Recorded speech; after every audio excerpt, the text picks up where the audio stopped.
السلام علیکم ورحمۃ اللہ وبرکاتہ۔ ناظرین کرام، ہمارے معاشرے میں اکثر لوگ ایسے ہیں جن کو کوئی دعا یا ذکر بتایا جائے تو وہ آگے سے جواب دیتے ہیں یہ تو بہت مشہور ذکر ہے، یہ تو بہت عام سا ذکر ہے، لیکن ان کو اس کی فضیلت اور مقام کا نہیں پتہ ہوتا۔ وہ کہتے ہیں کوئی خاص ذکر ہو، کوئی خاص وظیفہ ہو جو معروف نہ ہو، مشہور نہ ہو، وہ ہمیں بتائے۔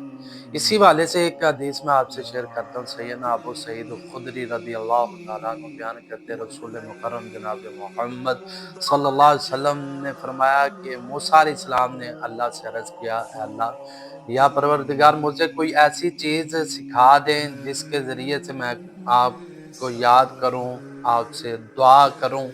تو اللہ نے فرمایا موسیٰ لا الہ الا اللہ پڑھا۔ تو موسیٰ علیہ السلام نے کہا یا پروردگار، یہ تو بہت عام سا جملہ ہے، یہ تو سارے بندے کرتے ہیں، پڑھتے ہیں، مجھے کوئی خاص وظیفہ بتائیں جو میرے لیے خاص ہو۔ تو اللہ نے فرمایا موسیٰ، ساتوں آسمان اور جہاں میں بسنے والے ساری چیزیں اور ساتوں زمین ایک پلڑے میں رکھ دو، اور لا الہ الا اللہ جو جملہ ہے وہ ایک پلڑے میں رکھ دو، تو لا الہ الا اللہ والا پلڑا بھاری ہو جائے گا۔ اس قدر یہ طاقتور جملہ ہے لا الہ الا اللہ۔ تو اس کو کثرت سے پڑھیں، محبت سے پڑھیں۔ اللہ ہمیں پڑھنے کی توفیق عطا فرمائے۔